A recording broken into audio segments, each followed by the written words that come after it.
দাদিগো বাড়িতে গিয়ে দেখি গাছ ভর্তি তেঁতুল ধরে আছে। তেঁতুলগুলো দেখে অনেক লোভ লাগছিল।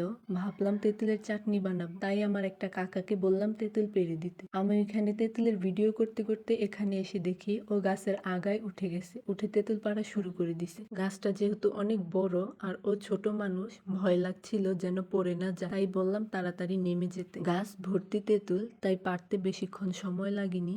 যেহেতু এগুলো কাঁচা তেঁতুল আর অনেক টক, তাই বেশি পেরে নষ্ট করে লাভ নেই। যতটুক প্রয়োজন ততটুকুই পেরেছে, সাথে একটা তেঁতুল সহ বড় ডালা পেরেছে। আর এই ডালার মধ্যে অনেক তেঁতুল আছে, এগুলো দিয়ে আমার চাটনি বানানো হয়ে যাবে। বাড়িতে এনে ঢেলে দেখছিলাম কতগুলো হয়েছে। তেঁতুলগুলো অনেক বড় বড় হয়েছে, আর কিছুদিন পর তেঁতুলগুলো সব পেকে যেত। এখানে আমি সেই তেঁতুলের ডালাটার থেকে তেঁতুলগুলো ছিঁড়ে নিচ্ছিলাম।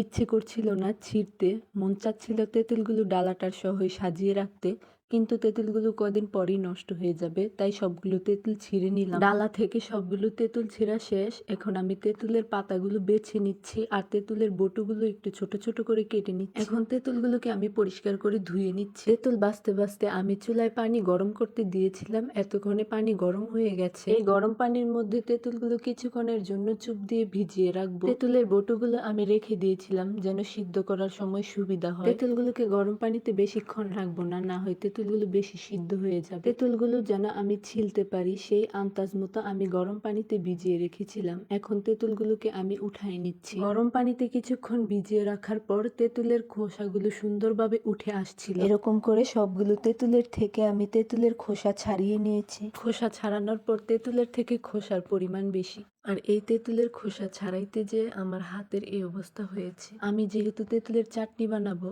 আর চাটনির জন্য একটা শিরা তৈরি করে নেব, শিরা তৈরি করার জন্য কড়াইয়ের মধ্যে চিনি আর পরিমাণ মতো পানি দিয়ে দিব। আমি 2 কাপ চিনির মধ্যে 1 কাপ পানি দিয়েছি। এখন এই চিনিটাকে পানির সাথে ভালো করে মিশিয়ে নেব। এই পর্যায়ে আমি চুলার জাল মিডিয়াম রেখেছি যেন পানির সাথে চিনিটা তাড়াতাড়ি গলে যায়। চিনি আর পানি জাল করতে করতে আমি এরকম একটা শিরা তৈরি করে নিয়েছি। এখন এই শিরার মধ্যে অল্প অল্প করে তেঁতুল দিয়ে আমি তেঁতুলগুলোকে শিরার সাথে ভালোভাবে মিশিয়ে নিই। শিরার সাথে তেঁতুলগুলো মিশিয়ে নেওয়ার পর তেঁতুলগুলো সিদ্ধ হওয়ার জন্য আমি একটা ঢাকনা দিয়ে ঢেকে দিচ্ছি। কিছুক্ষণ পর পর আমি নেড়ে চেড়ে দিচ্ছিলাম, না হয় আবার তেঁতুলগুলো কড়াইয়ের সাথে পোড়া লেগে যাবে। এখন পরিমাণ মতো লবণ, শুকনো মরিচের গুঁড়ো আর 5 ফোড়নের গুঁড়ো দিয়ে ভালো করে তেঁতুলের সাথে মিশিয়ে নিচ্ছি। তেঁতুলগুলো থেকে অনেক পানি উঠে গিয়েছে, এখন এই পানিগুলো আমি জাল করতে করতে শুকায় নিচ্ছি। চুলার জাল কমিয়ে দিয়ে চাটনিটাকে আরো নেড়ে চেড়ে কিছুক্ষণ জাল করে নিব। এই পর্যায়ে নাড়াচাড়া বন্ধ করা যাবে না, না হয় চাটনিটা পুড়ে যাবে। এই যে